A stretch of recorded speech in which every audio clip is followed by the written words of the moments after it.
Zahra. Sen hakkın nuruydun, peygamber balası, Hasan'ın, Hüseyin'in, Zeynep'in anası. Sen hakkın nuruydun, peygamber balası, Hasan'ın, Hüseyin'in, Zeynep'in anası. Peygamberden sonra hoş bir gün görmedim. Bu dünya ahlinin yokluymuş vefası.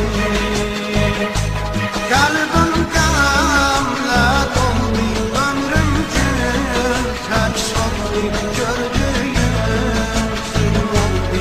Can Zahra,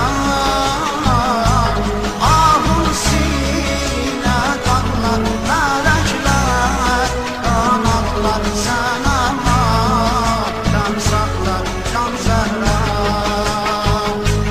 ya Zahra, ya Zahra, ya Zahra, ya Zahra, ya Zahra, ya Zahra, Can Zahra, ya Zahra, ya Zahra, ya Zahra, ya Zahra, ya Zahra, ya Zahra, Can Zahra.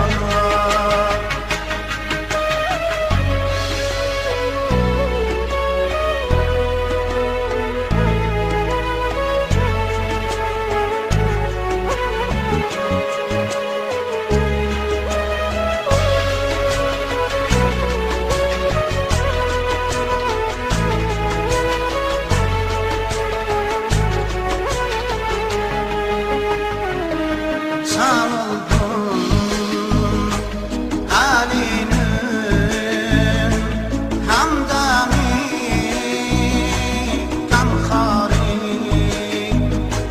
ömürcü yoldaşı, vefalı dildarı. Sen oldun Ali'nin hamdani, gamhari, ömürcü yoldaşı,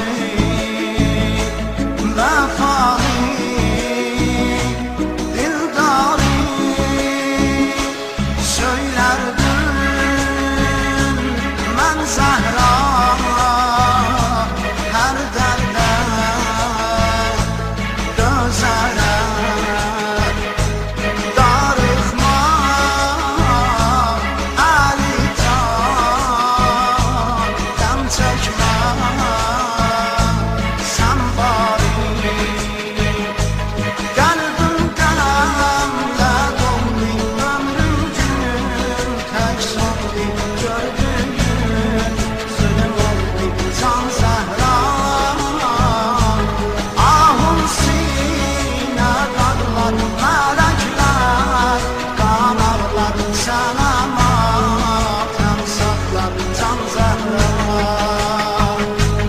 ya Zahra, ya Zahra, ya Zahra, ya Zahra, ya Zahra, ya Zahra, Can Zahra,